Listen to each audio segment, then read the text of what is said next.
What's going on, guys? Welcome back to my Strategic Command World at War series I got going on here with my buddy Uda Guda Bob here. Let's start and see what he's been at. Had a crazy day. So my son had a fever yesterday. It was like 101. So today, it's like around 7 o'clock. His fever spiked to 103.7. So we called the doctor's office, and they were like, you got to go to the emergency room. And so we did. As we were driving there, I was like, they could have just, we kind of gave him like the specifics, like he's touching his ears, he's not eating much. I believe it's it's an infection. It's probably like an ear infection.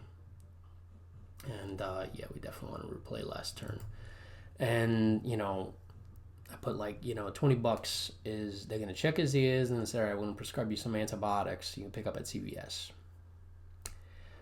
The only problem with this is we went to, basically the emergency room or urgent care, whatever we call it down here.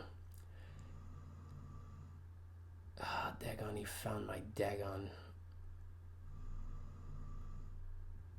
Yeah, so, things like that very... Oh, nice. I got 12 MPs out of them. 6-hour-old coffee, man. Still tastes good, though.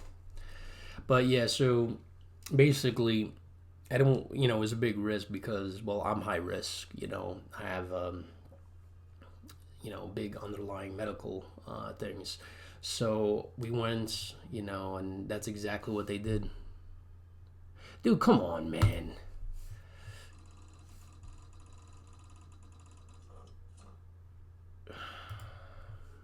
Anyway, so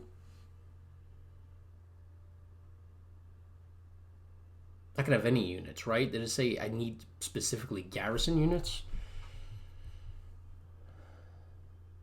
Shit, he's lining up for an offensive here. Do you see that shit?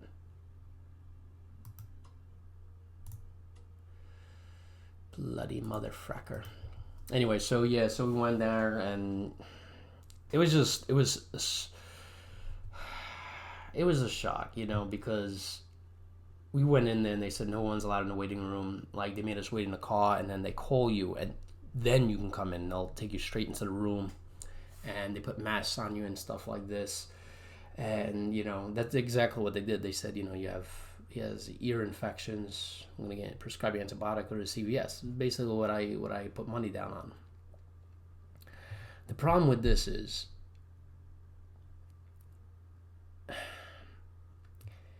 this is a virus, and I used to do CBRN for National Guard, chemical, biological, radiological, nuclear, high yield explosives with the SURF team. The chemical C stands for chemical, biological, radiological, and then E, enhanced response force / package. And incredible team.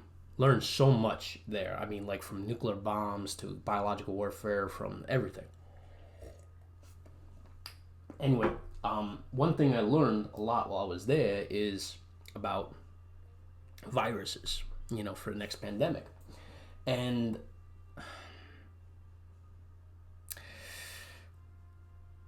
how do I put it?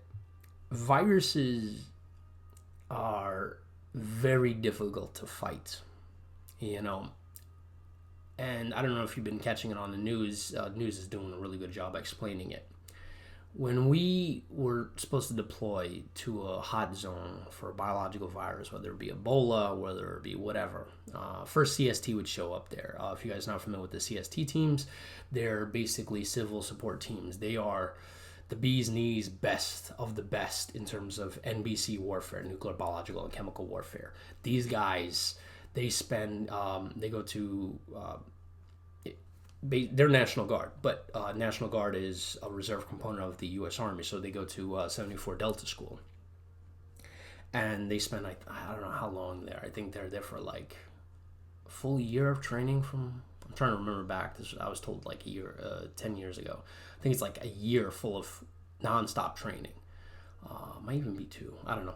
Anyway, so these guys are always on active duty. Their job is to be like firefighters. Their job is to sit, wait by the phone. Any type of NBC stuff happens anywhere in the world, they go. They're already like rapid deployment. And then once they get there, and if there's Americans or anybody that's contaminated or certain things that we need decontaminated, they call the Surf P teams. So we decon the populace. And you know, one of the things that I learned is like biological stuff is next level. Like the only way you could provide 100% on biological stuff is, let me move. I'm gonna try to do some movement so I'm not just talking all the time. Daggone snowing here. But anyway, the only real way you can defend against biological stuff is to get, I forgot the name of the suit. It's a specific, you guys probably see in the movies. It's basically like you're in a big bubble, right? And the reason why it's not like the regular chemical suits that you see like in Outbreak. You know, if you ever saw the movie Outbreak, it's not those. Those we use for like nuclear warfare, chemical warfare, things like that. For biologics, we use the top-notch uniforms. These uniforms, like, we package them perfect. Like, we have to constantly check them if there have any tears, or if, like, because they're folded, make sure the creases don't open up to, you know, make a air pocket, anything like that. So these things is what we use for biological warfare, Ebola and stuff.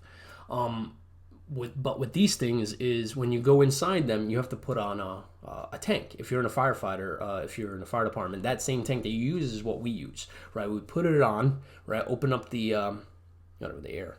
I forgot the name of the thing that we use in the fire department, but anyway, put that on. We, you know, put on the entire suit. We tape it up, and then the problem with those suits is if you're in the fire department, you know those tanks don't last a long time. So you have to put on the suit, right? Tape yourself up, get on a truck or wherever kind of mode of transportation you're going into a hot zone, right? By the time you get to the hot zone, you know, out of the 40 to 45 minutes that you have on that tank, right, in terms of air, you know, you just killed, 10 minutes driving and putting on the suit, right? Or finishing up the suit. So now you're at 35 minutes. Now, you have to operate in a hot zone. You only have 35 minutes. Not really, because you have to get back on the truck, head back to the decontamination zone. You have to fully decontaminate, which takes, I mean, even if you train, it takes, you know, it's not like 1, 2, 3. You have to decontaminate piece by piece by piece and then finally get out of the tent.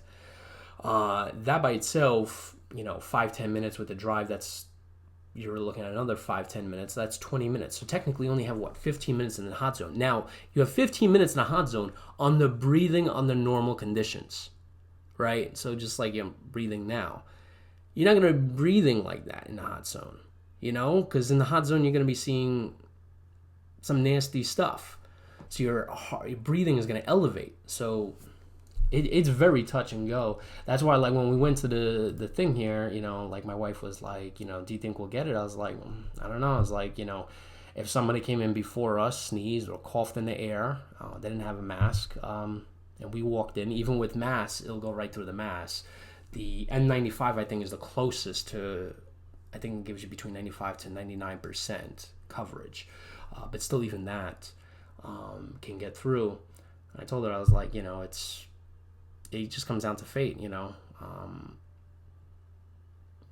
So yeah, and you know, and even if you do have an N95 mask and you walk in, somebody coughed or sneezed, the particles in the air will have the virus. If you walk into those particles, it'll go inside your eye, right, or in, and literally will infect you that way.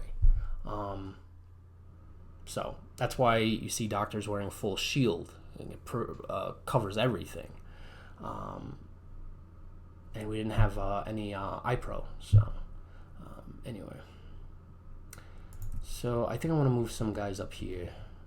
Anyway, my bad for this whole long tangent. I know you guys probably don't want to hear that shit, but fuck, you know, if my videos start to get, if I just stop posting videos, you'll probably know why. Maybe I'll make like a Twitter announcement. It's like, hey guys, I don't feel good, kind of thing. But it is what it is, you know. My Air Force instructor, I still remember her name, Staff Sergeant Egan. She was awesome, by the way. She was awesome. Oh man, I was supposed to move that guy back there. Daggone. Whatever. So I gotta have 4, right? Screw it, I'll just leave this guy there. Shit, you know what I should do? Fuck that.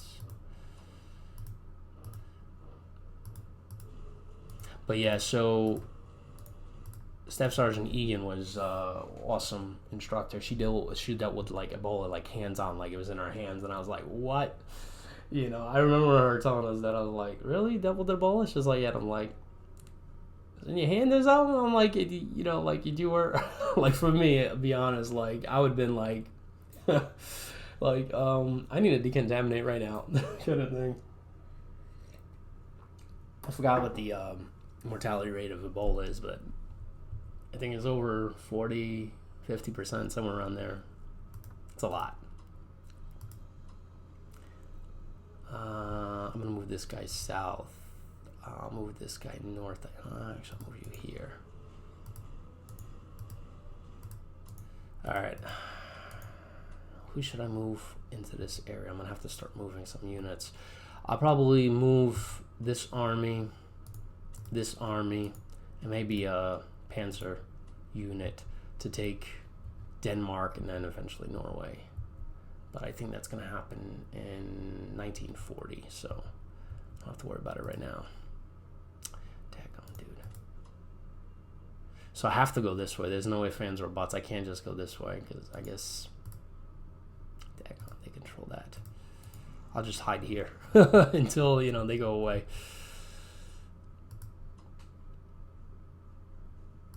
But yeah, I remember what Staff Sergeant Egan was always telling us is like, you know, you guys got this is like 2004. She's like, you guys got to prepare yourself. We're due for a big pandemic, you know, similar to the can't breach that. Similar to the Spanish flu. And you know, like we got the training on it, and we're like, yeah, we know. But like to actually it happening worldwide is very surreal because it's like, wow, like. Whatever she said, and she even said it, she called it, she was like, in the next, like, you know, I think she was like, next 10 to 20 years or something like that, she said. And she's like, right on, too. Apparently it happens like once every century or something like that, a big pandemic. But kind of sometimes makes me wish I was still in that unit, because I think right now what they're doing is they're in the hospitals. First, I believe their last article I saw on U.S. Army website was that they were training hospital staff on how to properly decon. And, you know, I feel bad for the hospital staff, I really do, because, you know, they're struggling for PPE. And the PPE they got is not even the PPE we use. You know, like we use what the CDC uses, like the full-on, you know, what the 70, I believe, yeah, what the CDC uses, which is I forgot the name of it. It's waterproof. It's you know, it basically it can stop any type of biological agent, any kind type of chemical, things like that. It's amazing. The only thing you got to check with that PPE that we had is what the check this out, because there's a sandstorm. I wonder if that affects morale. I think it does affect morale. Yeah, it does. Look, these guys at 63, this guy's at, oh, that's interesting. I'll move you back into the city. Maybe that'll get your morale up. But yeah, so the only thing you got to worry about those PPEs is that if you put them in like your bag, right, you gotta put them in properly, because if you have a crease that's really sharp before your next training, right, like let's say over the weekend or let's say the week you're not using it, it'll actually put enough pressure at that point that it'll actually make an air hole there. So you gotta keep testing it. But anyway, my bad about going on this whole thing. I find it really interesting, but at the same time, it's also like, daggone, this is crazy. All right, so getting back into the game now.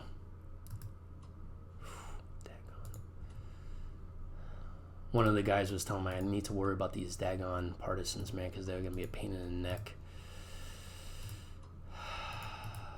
0-0. I wonder if I do this. Bomb the crap out of this guy. Is that going to change anything? Nothing. Son of a fracker. Not really much of anything. Check that out. That's insane. Wow.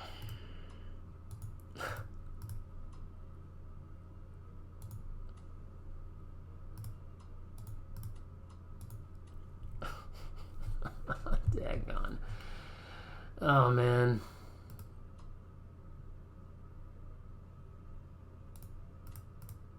I'm thinking of doing this. Check this out. If I go here, I can go behind him, right? Wouldn't that cut off any supplies coming down this road? And then I can move this guy north and encapsulate this guy. I think that's what I'm going to do.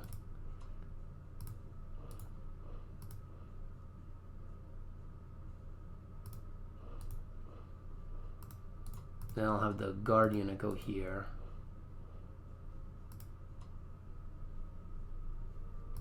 That guy go there. I know he'll probably come down, but that's fine. Because he'll be effectively cut off, right? That should knock out their supply.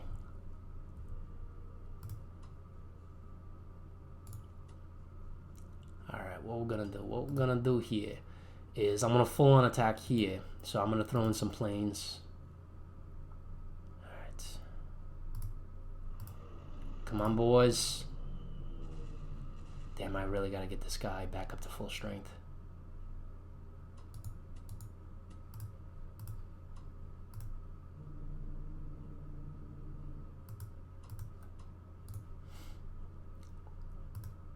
Yes.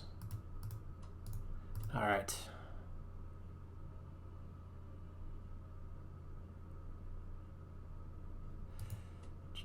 I'm thinking here. If I swap out this guy for this guy and I attack, and then I attack with this guy, still won't be enough to push him. But if I attack, and then attack, swap out this guy. Oh, yeah, and then swap out that guy. So attack, swap out, attack with this guy. And then maybe I can swap out with this guy and then attack. That's what I'm going to try. Beautiful. All right, swap. Just do it. Ah, I can't swap out with that guy. That's okay.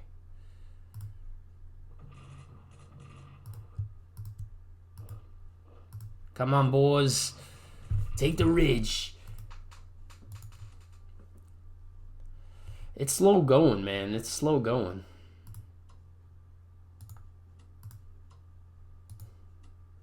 Daggone fortified like a motherfracker.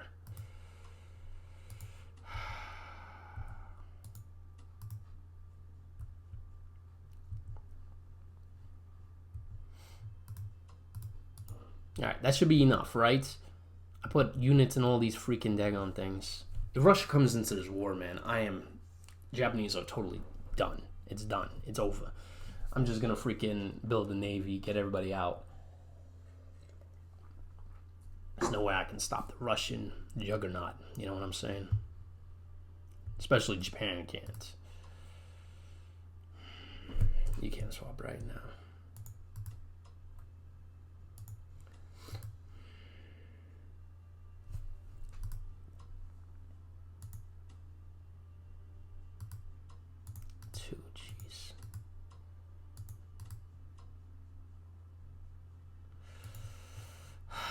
What do you guys think? This is tough, man. I'm making some headway here. Probably going to destroy this unit next turn. There's a core unit there.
I don't know, guys. I really don't know. I'm freaking grabbing at straws here.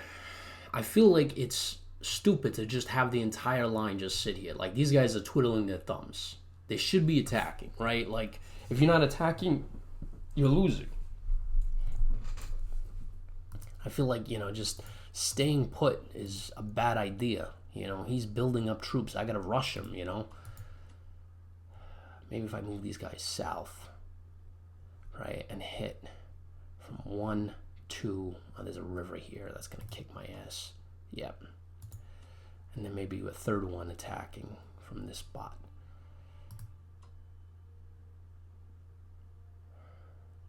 That might work. So that'd be 2, 4, about 5, so half the unit. Yeah, I think we should do that. I know it's gonna remove.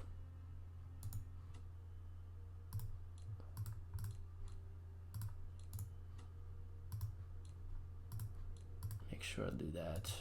I don't want to lose any of these guys in terms of capability. Shit, I lost a lot right there. That was a lot expensive.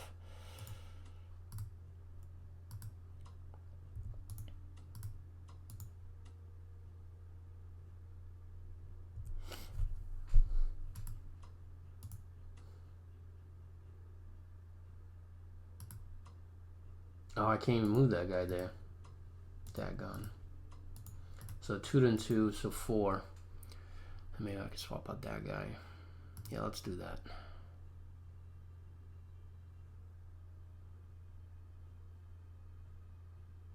Just hesitant because if I'm gonna lose a lot on this.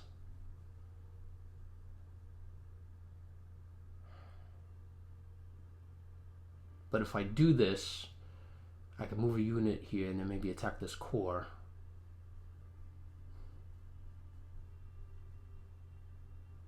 It's basically the attack or do nothing.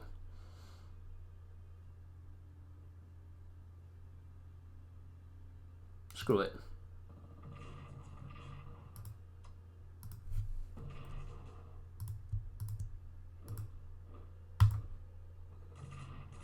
Beautiful. Okay, good.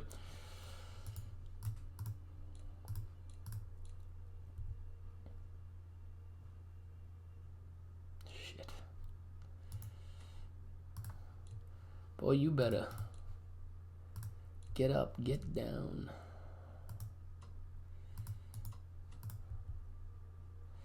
All right.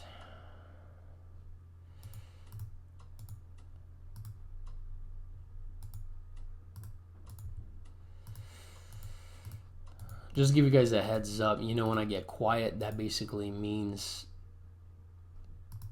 I'm thinking a lot. I don't want to lose to Bob twice, man. Daggone, I don't want to. Hopefully that deals with the freaking that stuff already. All right, let's see what's going on here.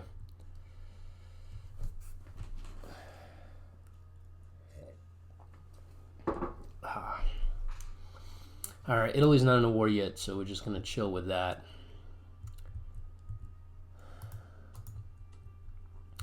I'm going to hold the defensive line here. He only has cores, so I don't have to worry too much about this. And I got a nice Maginot line myself. So that's good.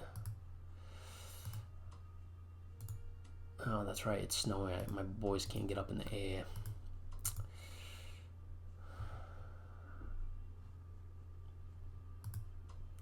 I'll put you over here.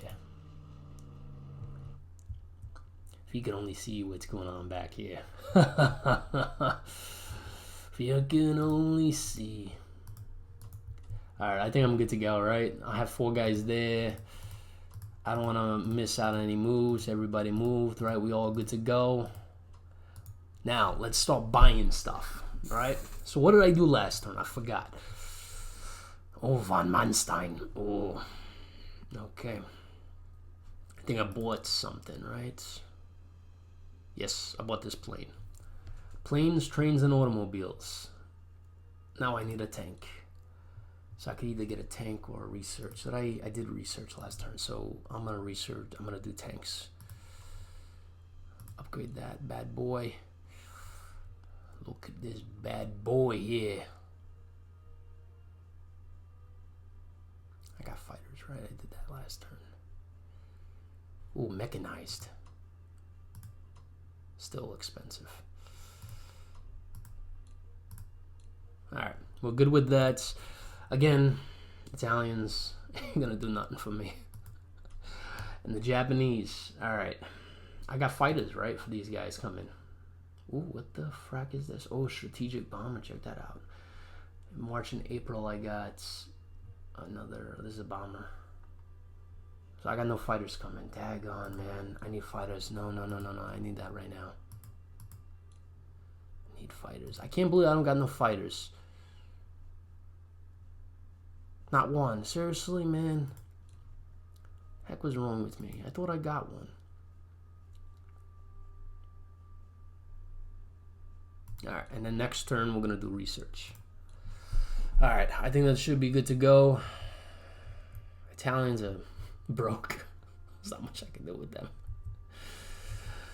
Not much I can do with them. Can you release? No, you can't do anything. Can you at least? No, you can't reinforce. Oh gosh, look at this daggone freaking fighter.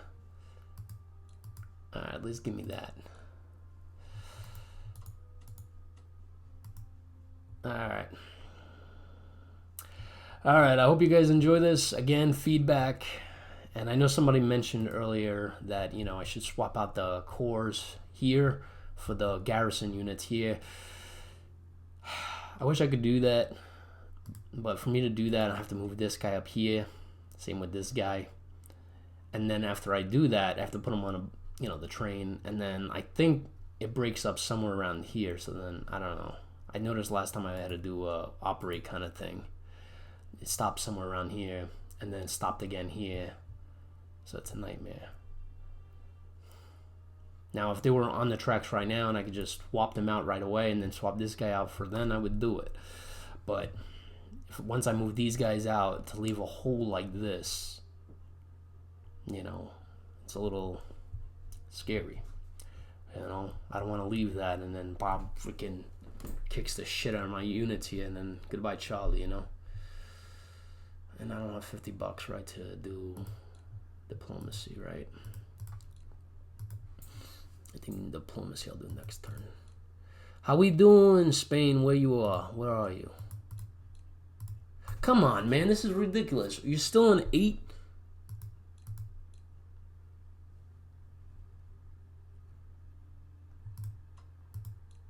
Alright. Let's try another one. Where is Hungary? 0% chance per turn. I'm going to focus on Hungary next. At least I can get some of the MPs from that. Alright, guys. Oh, that's right. I keep forgetting I have to click this.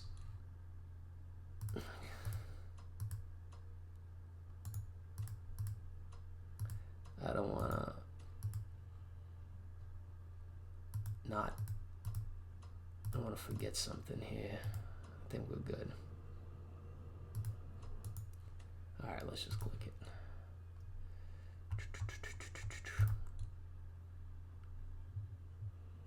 Oh, great. I mean, it's not really a Nice, 38%. Jeez, 197. Man. Dude, I won't be able to do research and diplomacy in one turn because I'm $5 short. Again, they have nothing and 290. Probably because it's winter. Alright, hope you guys enjoyed this episode. I am gonna go make myself some hot coffee this time and I don't know, eat some chow because I had one cookie and I had some ice cream today. That was basically it, and it's 2,300 hours, so it's, you know, it is what it is. All right, catch you in the next one.